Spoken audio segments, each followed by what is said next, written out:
এটা কার গাড়ি? এটা আমার গাড়ি। আগে তো এই গাড়িটা দেখিনি। আমার ড্যাডি সম্পর্কে তোমার ধারণা নেই, আমাদের যে কতগুলো গাড়ি আছে। আমাদের সবগুলো গাড়ি যদি আমরা একসাথে জড়ো করি তাহলে একটা ট্যাক্সি স্ট্যান্ড হয়ে যাবে। তাছাড়া আমি একটু সিম্পল লাইফস্টাইল পছন্দ করি। আলমগীর সামনে বামে ওই রেস্টুরেন্টের থেমো। জি স্যার। আর গাড়িটা একটু কম পাম্প করো। হ্যাঁ আলমগীর গেট করে দাও। দাঁড়ো না, ব্যস্ত ছিল ড্রাইভার। থাকো, আমরা আসতেছি।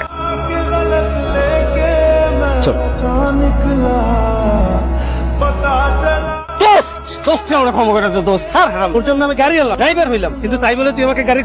আরে দোস্ত, তুই যখন এরকম করবি আমি তোর বাসা কাজের বললাম, তোর প্রেমিকা যখন আসবে তোর সাথে আমার ফ্রেন্ডশিপ এসে গেল। দোস্ত কেন 500 টাকা দিছি না তোরে খাইতে আমি? চল চল চল, এরকম করস কেন দোস্ত? We are friends. শোনো না, হাসিবের ফেসবুক স্ট্যাটাসটা দেখেছো?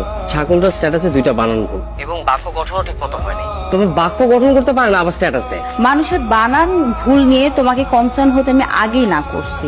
বানান ভুল দেখলে আমার মেজাজ খারাপ হয় এবং আমার ড্যাডিরও খুব মেজাজ খারাপ হয়। তোমার বাবা কি বাংলা প্রফেসর? উনি একজন ব্যবসায়ী মানুষ, ওনার তো সময় নেই বানান ভুল হচ্ছে না ঠিক হচ্ছে এগুলো দেখার। আর আমার তো মনে হয় এই বানান ভুল ঠিক দেখার জন্য ওনার লোকও আছে। হ্যাঁ, আমার বাবা তো সবসময় ব্যবসায়ী। উনি হাঁটতে থাকলেও তার টাকা বাড়তে থাকে, উনি ঘুমায় থাকলেও তার ব্যাংক ব্যালেন্স বাড়তে থাকে। শুভ, বাবা ঘুমাসনি?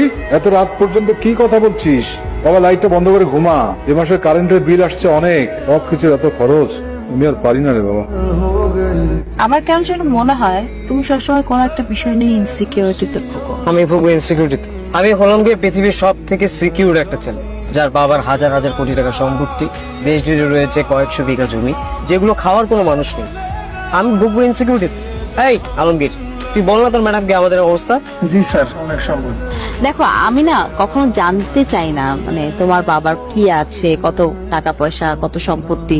আমার জানার কোনো আগ্রহ নেই ব্যাপারে। শুভ, আমি তোমাকে ভালোবাসি। তোমার বাবার টাকা থাকুক কি না থাকুক তাতে আমার কিছু যায় আসে না। কিরে শুভ না কিরে? এই তুই যা বাবা, ওই দিন দেখলাম গাড়িতে চড়তেছো, গাড়ি কিনছো নাকি? না, আপনি কি যে বলেন না দাদা, আমি কিনবো গাড়ি।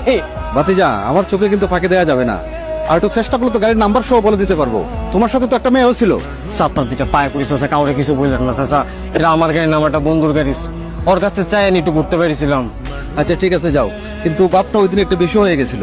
মেয়েরে বলছো নাকি এটা তোমার গাড়ি? চাচা, আপনি তো আমার বয়স পার করছেন চাচা, কি সব কথা বলে যে লজ্জা দেন না চাচা। আচ্ছা ঠিক আছে, যাও। বাবা, তুমি ব্যবসা হতে পারলে না? ব্যবসায়ী হলো না মানে? আমরা যথেষ্ট ভালো আছি।